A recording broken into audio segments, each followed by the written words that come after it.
گەنجەکانی سلەیمانی مردانە لە بەردەم سەدیق مستەفا وەستان مردنیان هەڵبژارد بەڵام قبوڵیان نەکرد لەبەر چاوی دوژمنێک سوکاتی بە وێنەی مەلا مستەفای بارزانی بکرێت.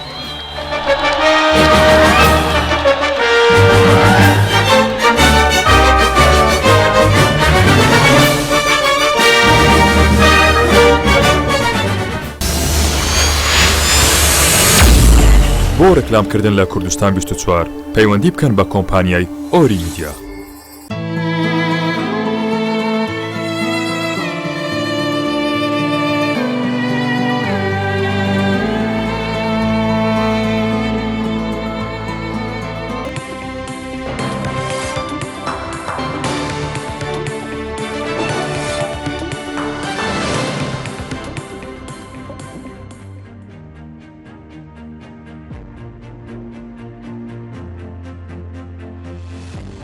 بەرزان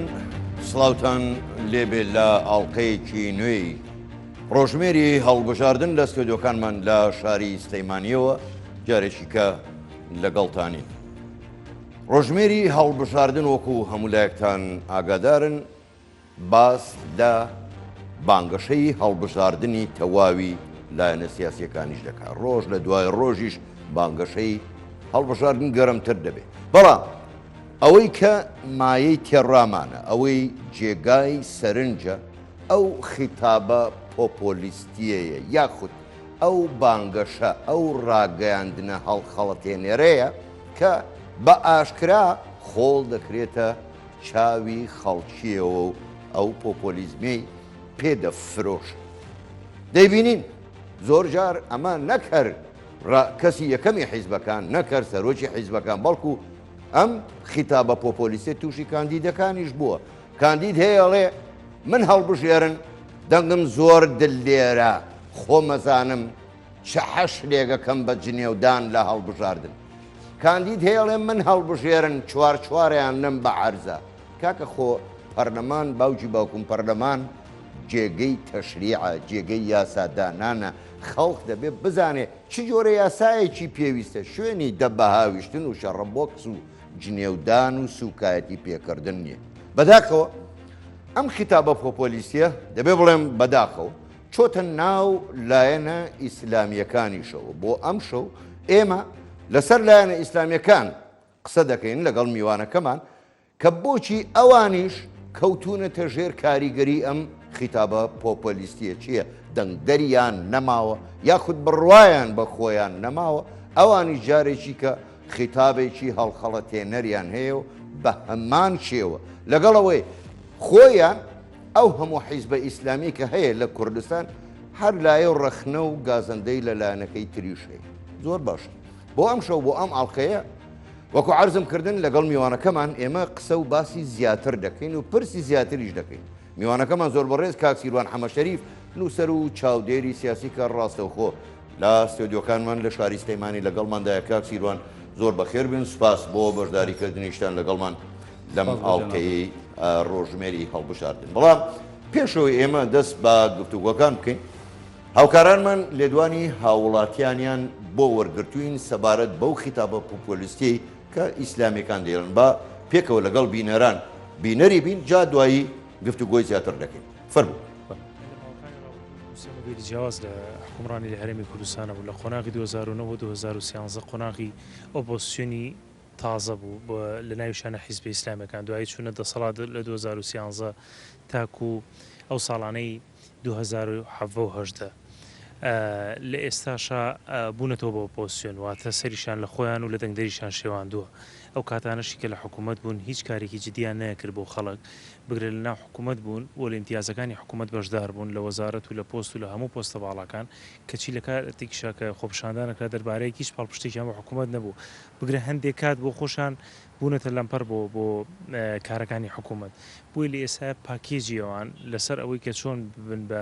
چ دەستە بژێرێکی سیاسی ئایا حکومڕان بنیان ئۆپۆزیسیۆن من بۆ خۆیان سەریان لێشێوەوە لە پێناوکۆکردنەوەی دەنگە بۆ مانەوەی خۆیان. کۆمەڵێ ڕوتی ئاراستە جیاواز بەڵام لە ئامانجا یەک ئامانج لەژێر ناو تایتڵی و دروشمی جیاوازە دروستبوون لە هەرێمی کوردستانە وەکو ئەزمونێکی کای پۆپۆلیستی سیاسی پۆپۆلیستی ئاینی لە هەرێمی کوردستانە کە ئەویش بەکارهێنانی یاخۆ لە ڕێگەی گوتارێکی عاتفیانە سۆزدارانە کە جەماوە ڕاکێشی بۆ لای خۆت وە کۆمەڵێ دروشمی وەهمی و ناواقعی و نالۆجیکی کە لەگەڵ واقعی کۆمەڵگەکی خۆت و سیستمی حکومڕانیەکەتان نەگونجە دروشمی ئەم هێزە پۆپۆلیستیانە بوون. حیزب ئیسلامیەکان لە ڕابردووە بینیمان کاتێک چوونە دەسەڵاتەوە هیچ شتێکیان بۆ خەڵکی فەقیر و هەژار و ئەو خەڵکانە نەکرد کە دەنگیان پێداون و لە ئێستای هاتوونەتەوە دەڵێن ئێمە ئۆپۆزیسیۆنین ڕای دەگرین کۆتایی پێدەهێنین و ئیلە ئاخیری ئێمە لێرە و پێیان دەڵێن چۆن ڕای دەگرن چی ڕادەگرن ئەگەر مەبەستیان لە ڕاگررتنی پێشکەوتنەکان و ئاوەدانیەکانی هەرێمی کوردستانە لێرە پێیان دەڵێن ناتوانن ڕای بگرن ئەگەر مەبەستیان لە ڕاگررتنی خۆشگوزەرانی و ئاوەدانی و ئارامیە بۆ سەررجەم شار و شارۆشکەکانی هەرێمی کوردستان پێیان دەڵێن ناتوانن ڕای بگرن. من هەتاکو ئێستا هیچم لیان نەبینیوە و ئەوەی کراوە بە ناوی حکوومەتەوە ئەکرێت وانەگەر احتیادیەکە ناڕازین لە حکوومەت دەتوانن بکشێنەوە لە حکوومەتەکە بەڵام ئەمان لەلایەکەوە کاتێک دێنەوە سلێمانی خوانوەکو ئۆپۆزیسیۆن شانێن کاشنەوە هەولێر و بڕیارێکی باش لەلایەن حکوومەتەوە درێ هەمیانە بنە شەریکی و بڕیارە و ئێستا سەروبەندی هەڵبژاردن و بانگەشەیە و هەندێک دروشمی نابەجێش ئاڕاستی حکوومەت هەموو پارتی وەکوی هێزی یەکەم ئاڕاستە ئەکرێت. بەڵام ڕێزان سپاس بۆ هاوکارانمان بۆ ئامادەکردنی ئەو لێدوانانە. پێشەوەی بشمە لای میوانەکەمانە گفتوگۆکانمان دەست پێ بکەین دەمەوێت یەک ڕاستی بڵێن ئەویشەوەیە خوای گەورە جەلە جەلالوهو قادر و مقتەدر ئەو خوایەیە کە زەوی و ئاسمانەکان و هەموو بوونەرەوەکانیشی دروست کردووە. ئەسڵەن خوا خاوەنی کون فەیەکوونە هیچ پێویستی بە ئێمە نییە بە مرۆڤەکان نییە پێویستی بە حیزبی سیاسی نییە ئەوە ئێمەین پێویستمان بە خوای گەورە هەیە ئەی کەواتە ئەم هەموو حیزبە ئیسلامیە بۆ چییە؟ دیارە ڕنگ بێ بەرژەوەندیەکان وا بخوازێ. زۆر باشە دەگەڕێنەوە لای میوانەکەمان کاک سیروان دووبارە سڵاوتان لێبێ بە پرسیارێکی گشتی دەست پێ بکەین. بانگەشەی پۆپۆلیستی بانگەشەی هەڵخەڵەتێنەر کە هەندێک لایەنی نائیسلامی هەڵبەت من ناڵێم ئەلمانی بۆ خۆ دەزانی لە ڕۆژهەڵاتی ناوەڕاست ئەسڵەن حیزبی ئەلمانی هەر نییە نەک لە کوردستان یعنی ئەمان بۆ کەوتونەتە ژێر ئەو کایەوە بۆ کەوتونەتە ژێر خیتابی پۆپۆلیستیەوە ئەوان ئەم خیتاپە پۆپۆلیستیە بۆ بەکارن بۆ دەیانەوێت خەڵک بخەڵەتێن وە کاری ئەمە چییە؟ بە ناوی خی گەورە سپاس بۆ دەرفەتەکەی جناب سڵاو ڕێز خۆشەویستیم بۆ ئەو کەسەی کە گوێی لە دەنگی ئێمەیە و ڕەنگی ئێمە بینێ لە ڕاستیە بەر لەوەی وەڵامی پرسیارەکەی جناب دەدەمەوە پێم خۆشە سەرنجی جناب و بینەران ڕابکێشم بیرانی بەڕێز ڕابکێشم بەوەی ئایا زۆرینەی ئەم کۆمەلگای کوردستانی ئێمە هەرێمی کوردستانی ئێمە زۆرینەمان مسلمانین زۆرینەمان لەگەڵ مسلمانێکە بەشێکی زۆرمان پابەندی ئاینیمان هەیە ئیلتیزاماتی ئاینیمان هەیە بۆ حیزبە ئیسلامی سیاسیەکان وەک پێویست گەشە ناکەن بەراورد بە زۆری ئەو ژمارە زۆرەی چکە جەناب دەزانین ئێمە لە کۆمەلگایەکان نین کۆمەلگایەکی غەربی نین کۆمەلگایەک نین مەسیحی و ئەوە نین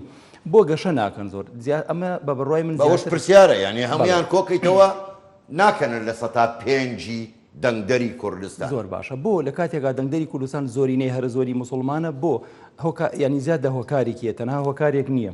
یەکێک لە هۆکارەکان ئەوەیە ئەوەی ئەوان ناوێناوە جناب ئاماژەت پێدا حیزب عیلمانیەکان جارێ هەر خۆی وشەی عیلمانی کە ینی خلافی لەسرە ئایا عیلمانیە یا عەلمانی ئەگەر عیلمانی بێ هەمومان عیلمانین ئەهلی عیلمین من و جناب بینەرەوە هەمومان ئەگەر عەلمانی بێ عەلمانی ئەوەی کە ڕەتی ئاین بکرێتەوە من عرضی جناب دەکەم مەگەر بە پەنجەی دەست بیژمێری خەڵکانێکی کەم لە هەرێمی کوردستانە و حیزبانێکی کەم کە ئەسڵەن کورسیان نیە لە پەرلەمانە بە مانای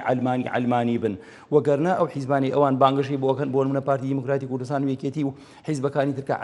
عەلمانی نین بە مانای عەلمانی ئەوان ڕێبازێکیان هەڵبژێت پێڵێن مەدەنیەت جیاوازە لە عەلمانی مەدەنیەت ئەڵێ ئەوەی کە من مسلمانەتی بۆ خۆمەکە من خۆپەرستی بۆ خۆمەکەم جەنابەت دەوڵەتداری بۆ خۆتەکەی ئەمە جیاوازە لە عەلمانیەت بەڵام کاک سیروان خوا با بگەڕێنەوە سەر پرسیارەکەمان یعنی بۆچی ئێستا لایەنە ئیسلامیەکانیش هەموو حیزبە ئیسلامیەکان نامەخوایان لێ بەشکور زۆریشن یعنی ئەمانە بۆ کەوتونەتە ژێر کاریگەری ئەو خیتابە پۆپۆلیستیەوە ئەوان بۆچی ئەمە بەکارەهێنن زۆر جەنابەت لە سەرای بەرنامەکە ئاماژت بە شتێدا کەم بەم لە حەزەڵی خۆم نووسیم یەکێک لە هۆکارەکانەوەی باوەڕیان بە خۆیان نییە چونکە حیزبی سیاسی حیزبی ئیتر ئیسلامی بێ علمانی بێ علمانی بێ هەر حیزبێک بێ نەتەوەیی بێ شۆڕژگەڕی بێ حیزبێک بێ پێویستە ئەوە باوەڕی بەخۆی هەبێ ینی بەڕاستی کاک حاکم کارەسات لای ئێمە ئەوەیە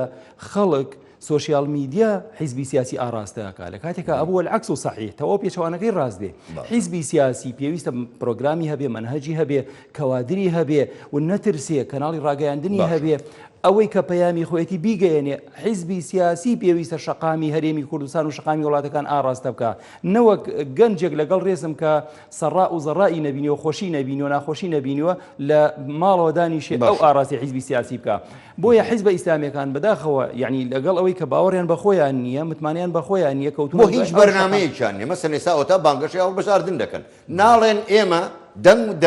دەنگمان پێ بدە ئەمە بەرنامەکەمانە دەمانێت ئەم کارە بکەین بۆ ئەوە ناکەن هەر دەڵێ ئەیوەستێنین ڕایە گرین ئەی ڕوخێنین تێکێدەی چی تێگەدە کامە تێگەدەی جا لە ڕاستیە کەسێک هاتە لای سوقرات قسەی نەئەکرد سوقرات لی پرسی تەکەلەم یا سەیدی حتا ئەراک خوا گەورم قسە بکە با بتبینم بە گەورەم ناوی برد کەسێک ڕۆشتە لای ئیمام شافعی لی پرسیتی شافعی ئەو منەگەر لە سەحرایەکە گیرم خواردبوو ئاو نەبوو لم نەبوو خۆڵ نەبوو گەڵ نەبوو بەچی تەیەموم بکەم ئەگەر تەیەموم نەکەم نوێژەکەم چی لێت ئیمام شافعی فەرمی الآن يحق للشافعي أن يمد رجليه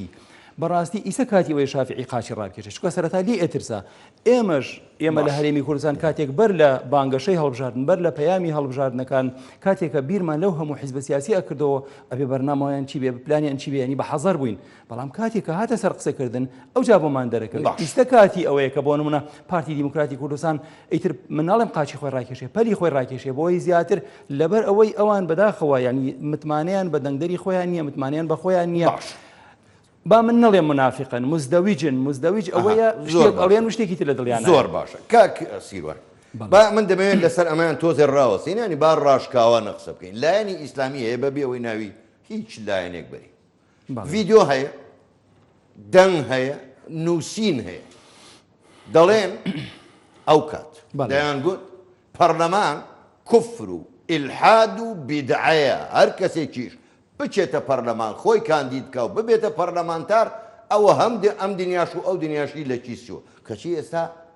کێبڕچەی هەڵبژاردن دەکا و دەڵێ ڕایەگرم ئەی وەستێنم ئەی ڕووخێنم ئەم تەناقوزە ئەم ئیزدیواجیەتە بۆچی لە ناو ئیسلامیەکان هەیە لە کاتێکدا پەرلەمانی ڕەت دەکردەوە خەتێکی ڕاست و چەبی پیادێنە ئێستا پەلەیەکی زوو بگاتە پەرلەمان بۆ یەکێک لەو خاڵانەی کە من ویستم ئاماژەی پێ بدەم بۆ حیزبە ئیسلامیەکان گەشە ناکەن جیاوازی گفتار و ڕەفتارە جەناب دەزانی گفتار ئاسانە ڕەفتار و کردار گرانە لە ڕاستیە وەک کورد زمانی کورداری خۆمان ئەڵێن بێڵەقوڕ بەدەست خەڵکەوە ئاسانە بێڵەقوڕ ئاسانە بەدەست خەڵکەوە هەر ئەو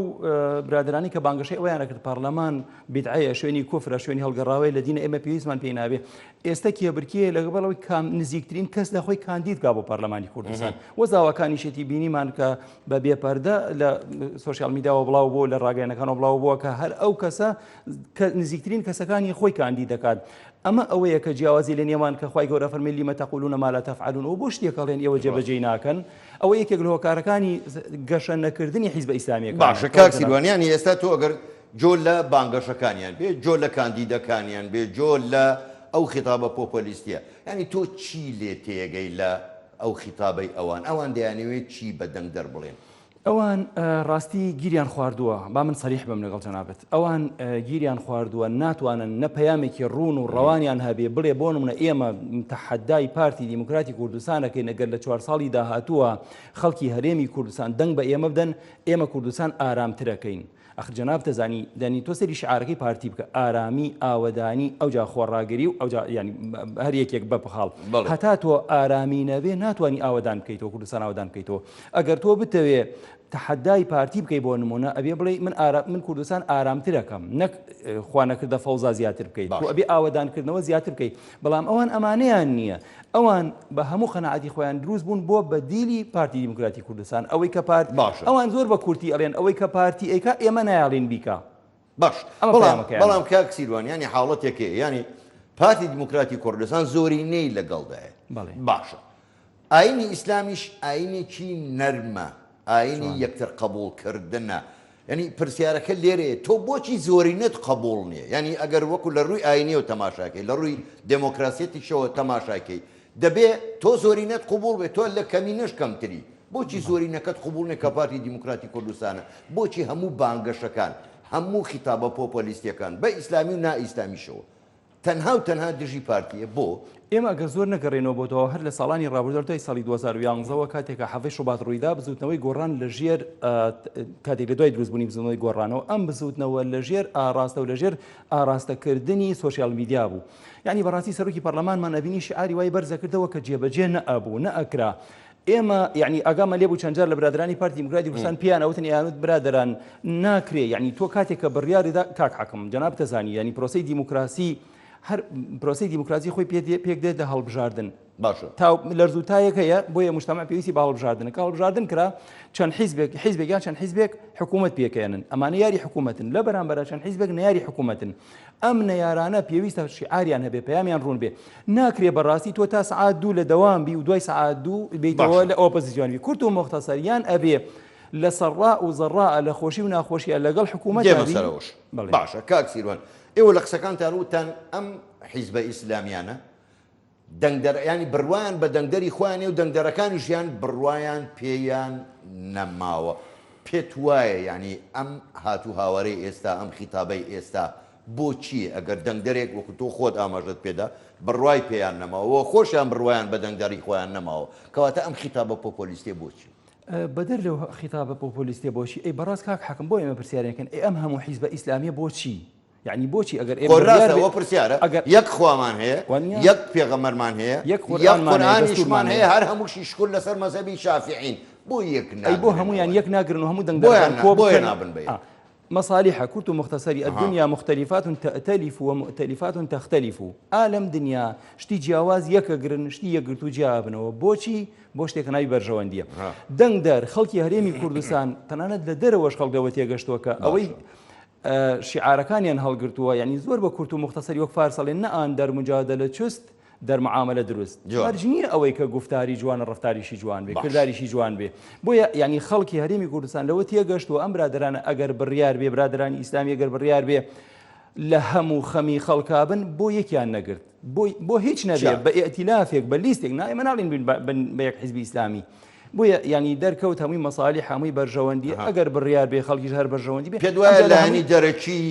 ڕۆڵی هەیە لەناو ئەم حیزبە ئیسلامیانە ئەمن مەبەستمەوەی ئەم حیزبە ئیسلامیانە هەبێ سەر بە وڵاتانی دەور و پشتی خۆمان بێ لەوێەوە بیان جوڵێنن سەر بەوان بن ئێمە با واقعی بین لە ڕاستیە لە بمانەوە و نەمانەوێ وڵاتانی دراوسێت تەسیراتیان هەیە لەسەر حیزبە ئیسلامیەکان یان حیزبەکانی تری هەرێمی کوردستان بەڵام حیزبی سیاسی ئەگەر خۆی حیزب بێ پێویستە پەیامی هەبێ ڕوون و ڕەوان بێ بۆ نمونە تو ئەکرێ دۆستایەتی کۆماری تورکیا بکەیت دۆستایەتی جمهوری ئیسلامی ئێران بکەیت بەڵام ناکرێ ینی پیاوایەتی بکەین تۆ بە پیاوی کۆماری ئیسلامی ئێرانیان دەوڵەتی تورکیا چونکە ئەو کاتە تۆ بەکارهێنێ ئەوەی کە ئەو ئەیەوێت جیاوازە لەسەر ئەوەی من ئەمەوێ زۆر باشە کاک سیروان با بینە سەر بابەتێکی تر لە ڕابردوودا ئەم لایەنە ئیسلامیانە هەندێکیان لە دەسەڵات دابوون ئەو کات کە خۆیان بەشێک بوون لە دەسەڵات جا وەزیریان هەبوو بێ بریکاری وەزیریان هەبوو بێ بەڕێوەبەری گشتیان هەبوو بێ دەسەڵات ڕێک ئاڵتوونی 24 قیڕات ئەگەر لە داو دەسەڵاتیشان نەبن ئەو دەسەڵاتە ئەوەندە خراپە ناتوانانی تەماشایکی بەڵام پرسیاریش ئەمەیە ئایا کە لە دەسەڵات بوون دەبان وشەی دەسەڵات ئێستا وەکو شتێکی ناشرینیش بەکاردێن ئەوان وەزیرەکانن کە لە دەسەڵاتدا بوو چیان کردووە لە وەزارەتەکەی خۆیان چیان پێشکەشی خەڵک کردو ئەزانی کارەسات ئەوەی کە پێشکەشیان کردووە ئەگەر شتێک تەوان جەناب تەزانی وەزیر دەسەڵات لەکێ وەرگێ لە سەرۆکاتی ئەنجومەنی وەزیران لە سەرۆکی ئەنجومەنی وەزیران ئەگەر سەرۆکی ئەنجومەنی وەزیران دەسەڵاتێکی پێدا بێ کارێکی کردبێ ئەو یەت بە ئینجازێک ئەیفرۆشێتەوە بە خەڵک و کاتێکیش کە هەڵبژاردن نزیکە بێتەوە لە حکوومەت ئەکشێنەوە یان ئەچنە لایەنی مەعارەزە و دیسانە بن بە نەیاری حکوومەت وەکەونە دژایەتی حکوومەت ئەخر ئەمە ئەوەیە یعنی وەک ئیمام عەلیە فەرمێ لەیسە بەین الحەق والباطل إلا 4 أصابع لبين حق وباطل تنها شوار بنجة هي الباطل إذا تقول سمعت أو يكبيني بيستم بلام حق شيء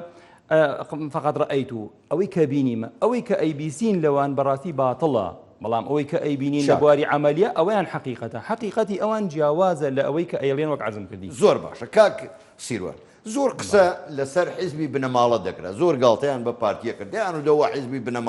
بنمالة بارزانية ئەی باشە ئێستا لایەنی سیاسی هەیە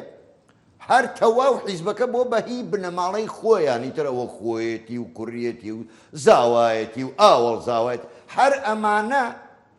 بربژێرەکەن کاندی دەکەن بۆ پەرلەمان هەر خۆیانن ئایا حیزبە ئیسلامیەکانیش ئێستا ئەوانیش حیزبی بنەماڵە نین بۆ بنەماڵەی خراپەکەواتە کاک حاکم گیان من ئەو کاتێک کە خەڵک بنەماڵە بڤە بوو حیزبەکان نەبوو بوون بە بنەماڵە یعنی بەڕاستی هەموو تیرەکان لەسەر پارتی بوو من هەر ئەو کاتەش ئەموت ئاساییە ئەگەر حیزبێک بنەماڵە بێ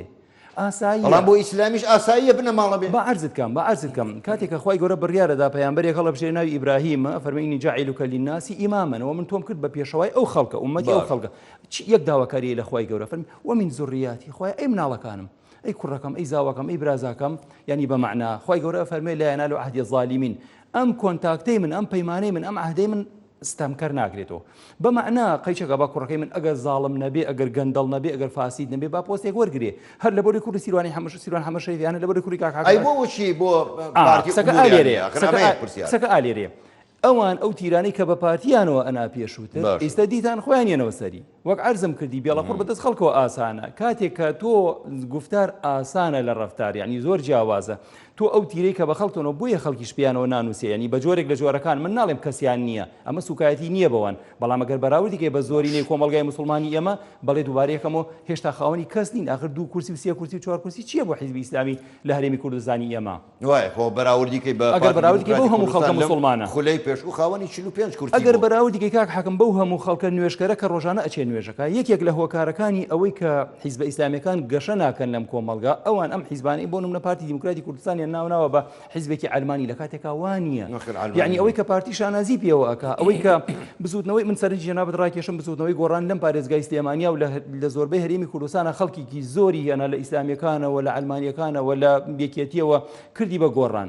بەڵام تەسەور ناکەم شەرەفی ئەویان پێ بڕابێ 3 پێشمەرگەی شۆڕشی ئەیلولی مەزن هەڵبگێڕنەوە یعنی بیکەن بە گۆڕان بۆ چونکە ئەوان باوەڕیانەوە بە ئەوان مەلاین ئیسەشی پێوە بێوان باوەڕێن بە پارتی نییە مەلایی کە ئەگەڕێتەوە بۆ سیفەتی مەلا مستەفای ڕەحمەتی بەڕەحمەت باشە کاک سیروان من هەڵدەگەڕێمەوە سەر ئەو لایەنە ئیسلامیانە ئەو کاتەی کە لە دەسەڵات مەسەلە وەزیریان هەیە پەرلەمانتاریان هەیە بریکاری وەزیریان هەیە بۆ کە حکوومەتەکە تەواو بێ و لە پەرلەمان دێنە دەرێ ئیتر وەزیرەکە خانەنشینە بێ بۆ ئەو کاتە ئەنجاواز لە حیزبەکەی خۆشیانێن و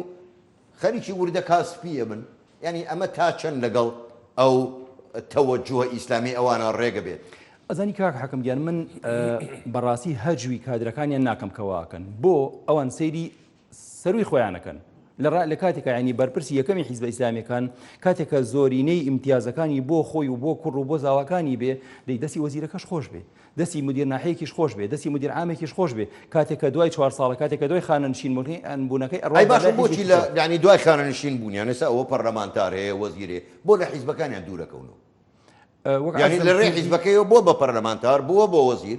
دوایی کە خانەنشینە بێ ئیتر ڕەبتی نامێنێ پەیوەندی نامێنێ بۆ ئەزانی خۆی حیزبێک من ناڵێم یعنی هەر حیزبێک لەسەر ئەساسی مەبدە بیر و باوەڕ نەبوو یعنی تۆ بێ بیر و باوەڕ ڕواایە بۆ نمونە کادرێکی پارتی دیموکراتی کوردستان ئەوەی کە لەناو پارتی هەیەتی تەسەورەکەی گەر بچێ بۆ لای حیزبی سۆسیالیست دەوچێت لەوە زیاتری بۆ بکرێ ئەی بۆ ناشێ پرسیارەکە ئەوەیە چونکە باوەڕی وایە هەموو خەمێک هەیە ئەم لە کۆڵی گرتووە ئەبێ بیگەێنێ بە مەنزڵ وەکەڵەیە پێویستە لەنگەری کەشتێکە بگەێنێتە مەنزڵ ئەوان سیر ئەکەن لە سەروی خۆیانەوە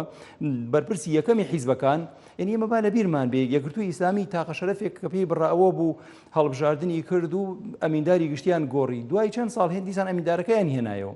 بۆ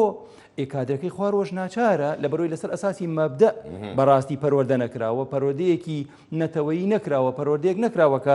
ڕاستە تۆ ئەبی بە وەزیر و دوای 4 ساڵ یا 6 ساڵ یا 8 ساڵی تر خانەنشین نەبی بەڵام ئەمە هەموو پەیامەکە نییە پەیامێکی شخصی نەبوو ئەمە پۆستێک نەبوو بۆ شخصی خۆت وەرەگرتە بێ ئەمە پۆستێکە تۆ چەندین خەڵک دەنگی بە ئێمە داوە تۆ پێویستە مژمار پێویستە ئەم کەشتیە بگەێنیتە کەنارێکی ئارام بەڵام ئەوە ناکەن یەک ڕاستی هەیە بەڵێ هەرێمی کوردستان ڕاستە هەرێمێکە بە پێی دەستوری تر پێمان خۆش بێ یان نا لکاندویانین با عێراقەوە